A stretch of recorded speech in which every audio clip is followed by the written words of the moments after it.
this video we will be demonstrating how to install a garden fence. We will show you how to install the fence post and fence panels using our premium quality timber slotted jack post, gravel board and Chilham fence panel, all of which are guaranteed for 25 years against rot and insect attack. We also have mighty metal garden fence posts available as an alternative to timber. If you need help only installing a fence post, search for our How to Install a Fence Post video.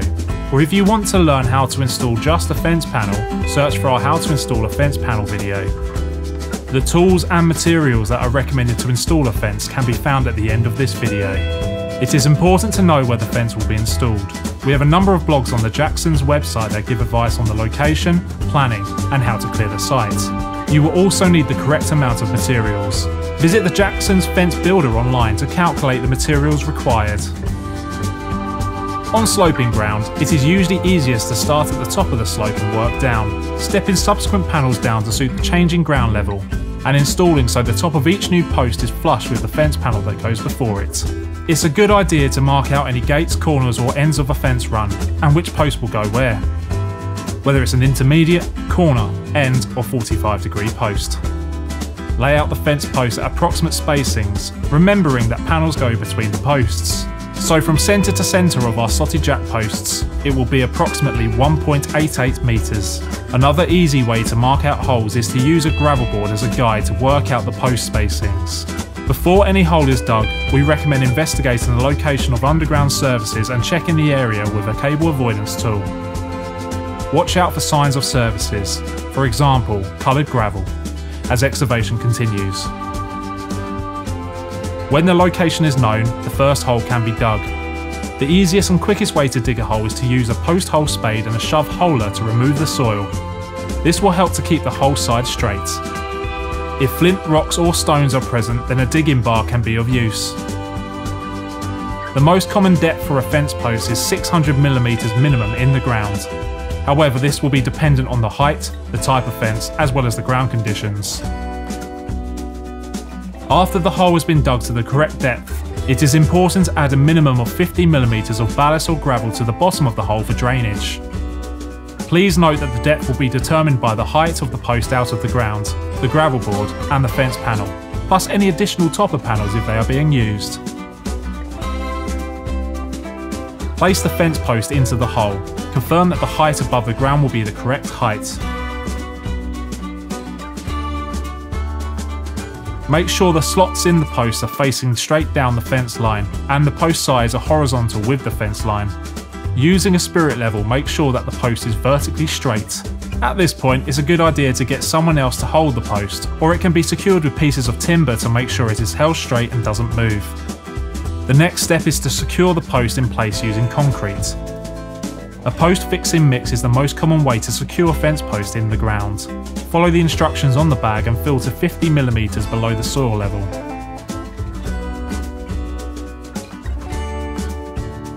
Continue to check the post is vertically straight using the spirit level again, while filling the hole with post fixing mix. Tamp down the mix at ground level and the mix should gently slope away from the post. This will help water run away from the post instead of sitting at the base. To do this, use a trowel to slope the concrete mix and wait for the post to set as per the instructions.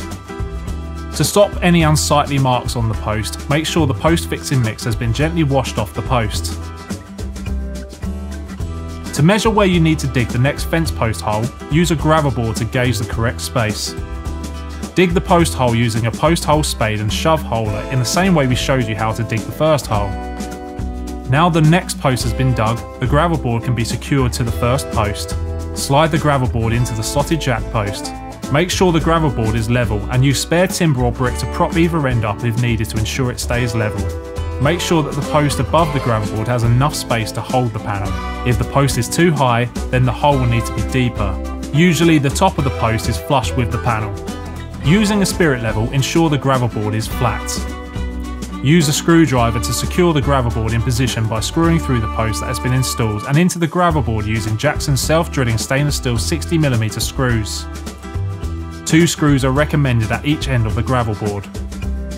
Slide in the panel and screw through the slotted jack post at the rail positions or into the frame to hold the panel in place. 6 screws are recommended per 1.83 metre panel, so that's 3 screws in each side of the panel. Position the second post in its hole, and make sure that the top of the panel is in the accurate position compared to the post, and that the panel and the post are slotting correctly with each other. Also at this stage, ensure the fence is level at the top. After this, hold the post upright and level while you screw the post to the panel. Use a spirit level to make sure the post is still straight. If necessary, support the post in the hole with blocks or bricks before using the post fix mix. If the post needs raising, then gravel can be added to the bottom of the hole until the desired height is reached. Repeat the previous steps until the fence run is complete. The last panel may require cutting to reduce the width to fit into the fence run. Please view our website for cut down kits and instructions. The gravel board will also need cutting and a spacer block re-adding. Remember to use Jakcure timber treatment when any timber has been cut to comply with our 25-year Jakcure guarantee terms. Our fences do not require fence caps or capping, but they add an additional decorative finish. To install post caps, make sure the cap is over the post and positioned centrally. Using the pre-drilled holes, gently nail through the cap and into the post. Make sure the 2 nails are angled to maximise strength of the fixing. To install a capping rail, again, nails can be dovetailed at an angle with 6 nails per capping rail, or alternatively screws can be used. Here is a diagram to show the nail or screw placement for our post caps and capping rail.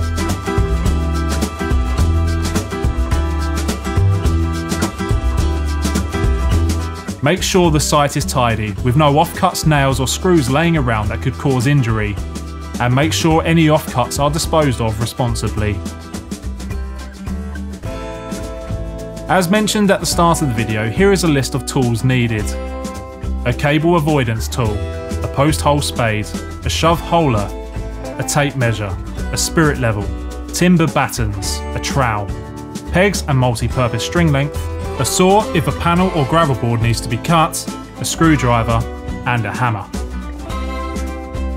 In this video we installed our Chillum fence panel with a Premier Square trellis topper using timber slotted jack posts, a gravel board and capping rail.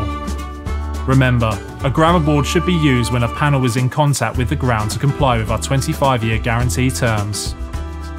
And the list of materials used in this video are a 1.52 metre Chillum fence panel, a 0.3 metre Premier Square trellis, a timber gravel board, slotted jack posts, a capping rail, post fixing mix, Jakcure cut treatment, and Jackson self-drilling stainless steel screws.